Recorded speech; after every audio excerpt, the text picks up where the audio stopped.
Hello, কে বলছেন? আমি মাম্পি বলছি।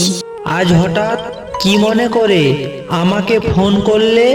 শুনলাম তুমি নাকি নেশা করো। হ্যাঁ, ঠিক শুনেছ।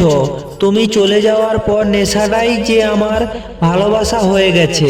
তুমি তো আমাকে কথা দিয়েছিলে তুমি আর কোনোদিনও নেশা করবে না, সেই কথা কি তুমি ভুলে গেছো? না, আমি কিছুই ভুলিনি।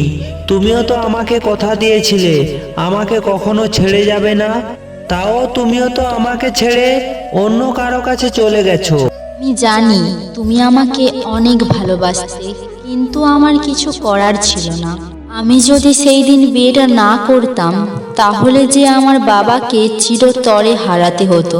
তুমি তোমার বাবার কথাই ভাবলে, কিন্তু তুমি আমার কথা একটিবারও ভেবে দেখলে না যে আমি তোমাকে ছাড়া বেঁচে থাকতে পারবো কিনা। কারণ তোমার সুখই আমার সুখ। আচ্ছা, সেই গানটা কি তুমি এখনো শোনো? সেই গানটা আমি আজও শুনি। সেই গানের মাঝে যে আজও আমি তোমাকে খুঁজে পাই। আচ্ছা, এখন বলো তো, তুমি যাকে বিয়ে করেছো সে কি তোমায় আমার মতো করে ভালোবাসে?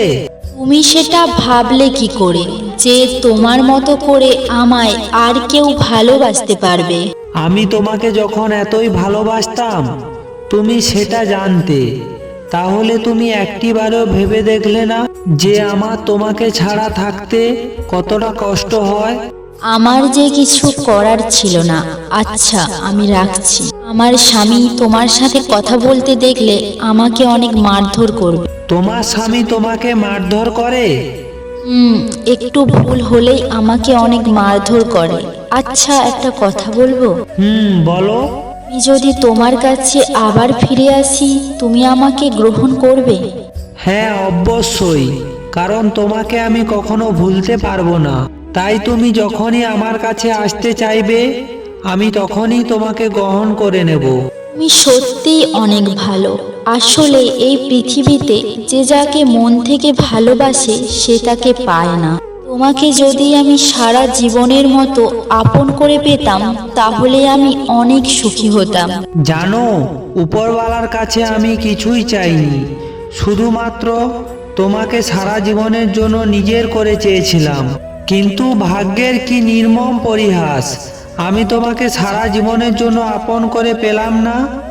তবে আমি আশা ছাড়িনি। আমি জানি তুমি একদিন না একদিন আমার কাছে ছুটে আসবে। আচ্ছা, আবার কথা হবে। আজ তো অনেক কথা হলো।